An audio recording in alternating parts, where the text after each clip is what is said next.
Contes Berbers par Rene Basset by Andrew Lang. Long, long ago, there lived an old man, and his wife, who had 3 sons. The eldest was called Martin, the second Michael, while the third was named Jack. One evening, they were all seated round the table, eating their supper of bread and milk. Martin, said the old man suddenly, I feel that I cannot live much longer. You, as the eldest, will inherit this hut. But if you value my blessing, be good to your mother and brothers. Certainly, father, how can you suppose I should do them wrong? Replied Martin, indignantly helping himself to all the best bits in the dish. As he spoke, the old man saw nothing, but Michael looked on in surprise, and Jack was so astonished that he quite forgot to eat his own supper. A little while after, the father fell ill and sent for his sons, who were out hunting, to bid him farewell. After giving good advice to the 2 eldest, he turned to Jack. My boy, he said, you have not got quite as much sense as other people. But if heaven has deprived you of some of your wits, it was given you a kind heart. Always listen to what it says, and take heed to the words of your mother and brothers, as well as you are able. So saying, the old man sank back on his pillows and died. The cries of grief uttered by Martin and Michael sounded through the house, but Jack remained by the bedside of his father, still and silent, as if he were dead also. At length, he got up and, going into the garden, hid himself in some trees and wept like a child, while his 2 brothers made ready for the funeral. No sooner was the old man buried than Martin and Michael agreed that they would go into the world together to seek their fortunes, while Jack stayed at home with their mother. Jack would have liked nothing better than to sit and dream by the fire, but the mother, who was very old herself, declared that there was no work for him to do, and that he must seek it with his brothers. So one fine morning, all 3 set out. Martin and Michael carried 2 great bags full of food, but Jack carried nothing. This made his brothers very angry, for the day was hot, and the bags were heavy. And about noon, they sat down under a tree and began to eat. Jack was as hungry as they were, but he knew that it was no use asking for anything, and he threw himself under another tree and wept bitterly. Another time, perhaps, you won't be so lazy, and will bring food for yourself, said Martin, but to his surprise, Jack answered, You are a nice pair. You talk of seeking your fortunes, so as not to be a burden on our mother, and you begin by carrying off all the food she has in the house. This reply was so unexpected that for some moments neither of the brothers made any answer. Then they offered their brother some of their food, and when he had finished eating, they went their way once more. Towards evening, they reached a small hut, and knocking at the door asked if they might spend the night there. The man, who was a woodcutter, invited them him, and begged them to sit down to supper. Martin thanked him, but being very proud, explained that it was only shelter they wanted, as they had plenty of food with them. And he and Michael at once opened their bags and began to eat, while Jack hid himself in a corner. The wife, on seeing this, took pity on him, and called him to come and share their supper, which he gladly did.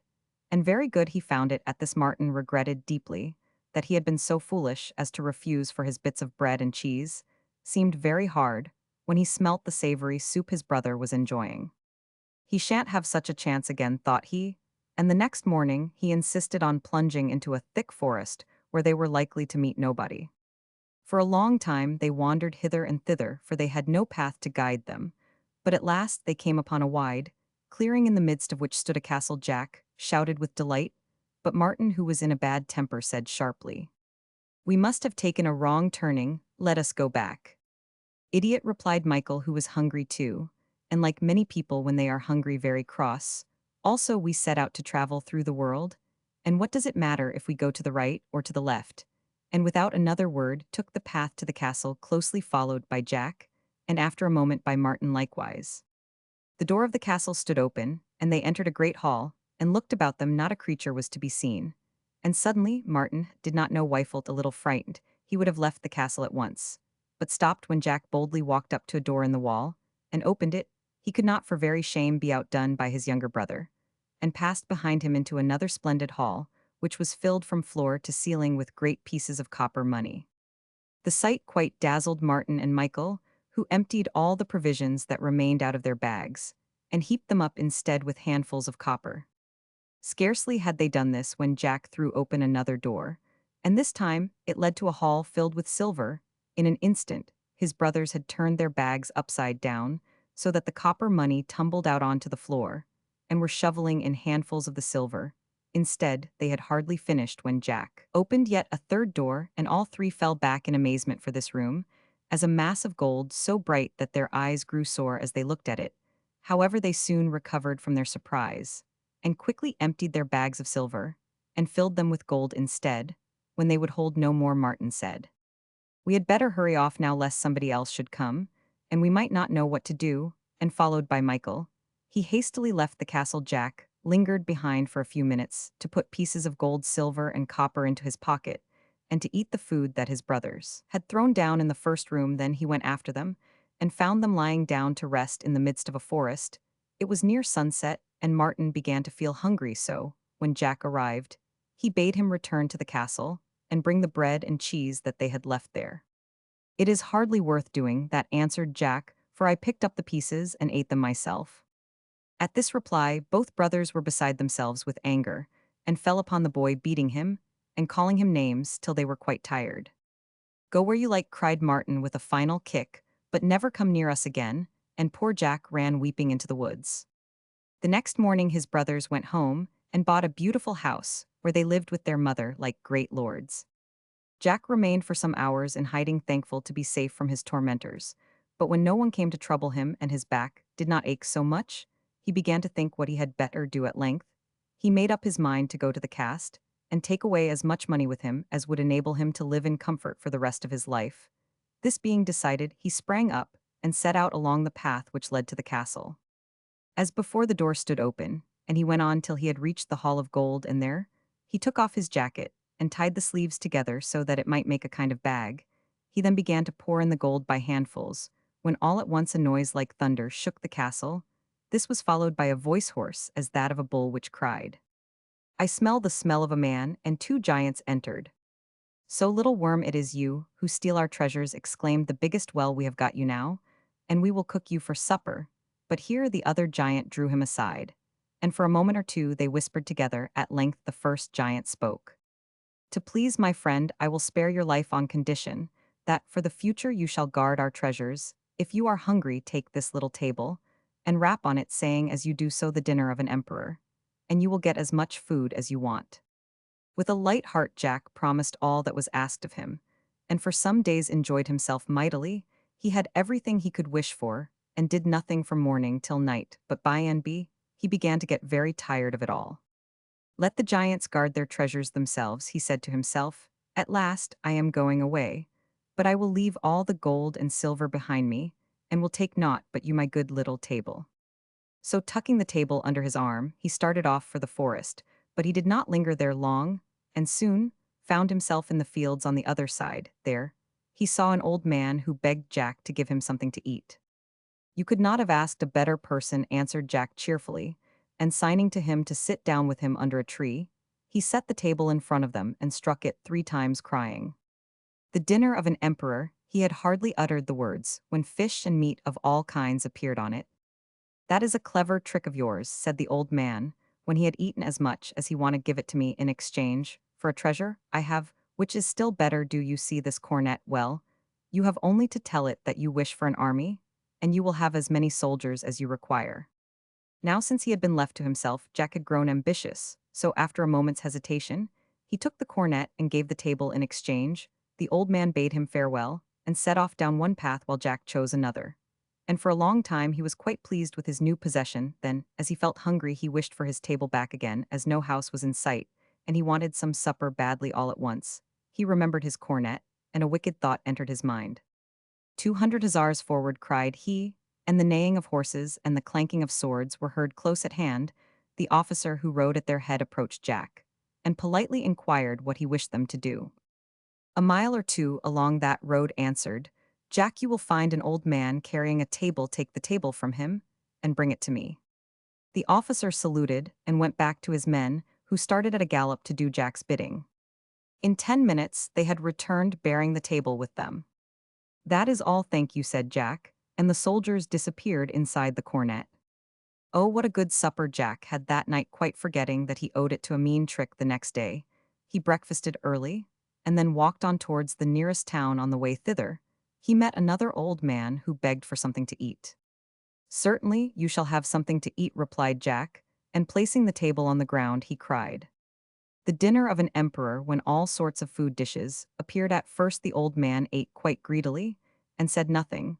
But after his hunger was satisfied, he turned to Jack and said, "That is a very clever trick of yours. Give the table to me, and you shall have something still better." "I don't believe that there is anything better," answered Jack. "Yes, there is. Here is my bag. It will give you as many castles as you can possibly want." Jack thought for a moment, then he replied, "Very well, I will exchange with you." And passing the table to the old man, he hung the bag over his arm. 5 minutes later, he summoned 500 lancers out of the cornet and bade them go after the old man and fetch back the table. Now that by his cunning he had obtained possession of the three magic objects, he resolved to return to his native place, smearing his face with dirt and tearing his clothes so as to look like a beggar. He stopped the passers-by and on pretense of seeking money or food, he questioned them about the village gossip. In this manner, he learned that his brothers had become great men much respected in all the country round. When he heard that, he lost no time in going to the door of their fine house and imploring them to give him food and shelter. But the only thing he got was hard words and a command to beg elsewhere. At length, however, at their mother's entreaty, he was told that he might pass the night in the stable. Here he waited until everybody in the house was sound asleep, when he drew his bag from under his cloak and desired that a castle might appear in that place. And the cornet gave him soldiers to guard the castle, while the table furnished him with a good supper in the morning. He caused it all to vanish, and when his brothers entered the stable, they found him lying on the straw. Jack remained here for many days doing nothing, and as far as anybody knew, eating nothing. This conduct puzzled his brothers greatly, and they put such constant questions to him that at length he told them the secret of the table, and even gave a dinner to them which far outdid any they had ever seen or heard of. But though they had solemnly promised to reveal nothing, somehow or other the tale leaked out, and before long reached the ears of the king himself. That very evening his chamberlain arrived at Jack's dwelling, with a request from the king that he might borrow the table for 3 days. "Very well," answered Jack, "you can take it back with you, but tell his majesty that if he does not return it at the end of the 3 days, I will make war upon him." So the chamberlain carried away the table, and took it straight to the king, telling him at the same time of Jack's threat, at which they both laughed till their sides ached. Now the king was so delighted with the table and the dinners it gave him that, when the 3 days were over, he could not make up his mind to part with it. Instead, he sent for his carpenter and bade him copy it exactly. And when it was done, he told his chamberlain to return it to Jack with his best thanks. It happened to be dinner time, and Jack invited the chamberlain, who knew nothing of the trick, to stay and dine with him. The good man, who had eaten several excellent meals provided by the table in the last 3 days, accepted the invitation with pleasure, even though he was to dine in a stable, and sat down on the straw beside Jack. "The dinner of an emperor," cried Jack, but not even a morsel of cheese made its appearance. "The dinner of an emperor," shouted Jack in a voice of thunder. Then the truth dawned on him, and crushing the table between his hands, he turned to the chamberlain, who, bewildered and half-frightened, was wondering how to get away. "Tell your false king that tomorrow I will destroy his castle as easily as I have broken this table." The chamberlain hastened back to the palace and gave the king Jack's message, at which he laughed more than before, and called all his courtiers to hear the story. But they were not quite so merry when they woke next morning and beheld 10,000 horsemen and as many archers surrounding the palace. The king saw it was useless to hold out, and he took the white flag of truce in one hand and the real table in the other, and set out to look for Jack. "I committed a crime," said he, "but I will do my best to make up for it. Here is your table, which I own with shame that I tried to steal, and you shall have besides my daughter as your wife." There was no need to delay the marriage when the table was able to furnish the most splendid banquet that ever was seen. And after everyone had eaten and drunk as much as they wanted, Jack took his bag and commanded a castle filled with all sorts of treasures to arise in the park for himself and his bride. At this proof of his power, the king's heart died within him.